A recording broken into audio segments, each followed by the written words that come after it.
పవన్ పర్యటనలో భద్రతా లోపంపై ఏపీలో తీవ్ర చర్చ జరుగుతోంది. ఈ ఘటనలో ఎవరిపై చర్యలు తీసుకుంటారని బొత్స ప్రశ్నించారు. అయితే అది పోలీస్ శాఖకు సంబంధించిన అంశమని అంటున్నారు deputy CM Pawan Kalyan. IPS officer వచ్చేస్తే ఏమనుకోవడం, మళ్ళీ ఆయన వచ్చి ముందు వచ్చాడు వెనక వచ్చాడు అని కంటే ముందు దానికి సంబంధించిన వాళ్ళ మీద నేను యాక్షన్ తీసుకున్నా అంటే బాగుండేది. మరి దాన్ని సంబంధించుకోవడం ఎందుకు? ఎంక్వైరీ చేసాము, దాని మీద చర్య తీసుకుంటున్నాము, ఇగో ఏంది అది ఎక్కడ లోపం జరిగిందో, ఇక వీళ్ళ లోపం అని ఇప్పటికే చట్టాలు ఎందుకు వెళ్ళిన ఎవరు? మామూలు వ్యక్తి వెళ్ళే, మామూలు మంత్రి వెళ్ళే. అలాంటప్పుడు ఆయన వచ్చి మా ఇల్లు ఆయన వచ్చి ఆడు తోలు తీస్తాను, ఇటు తొక్క తీస్తాను. ఇప్పుడు ఎవరు తొక్క తీస్తాడు చూద్దాం, రేపు పొద్దున్న చూస్తాను ఆయన ఏం చేస్తారో చూద్దాం.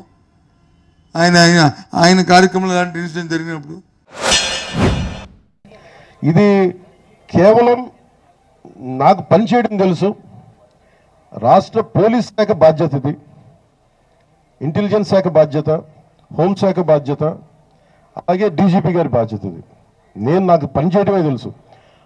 అధికారం ఉన్నా లేకపోయినా పనిచేస్తాం. ఈరోజు అధికారం ఉన్నా పనిచేస్తాం, రక్షణ ఉన్నా పనిచేస్తాం, రక్షణ లేకపోయినా పనిచేస్తాం.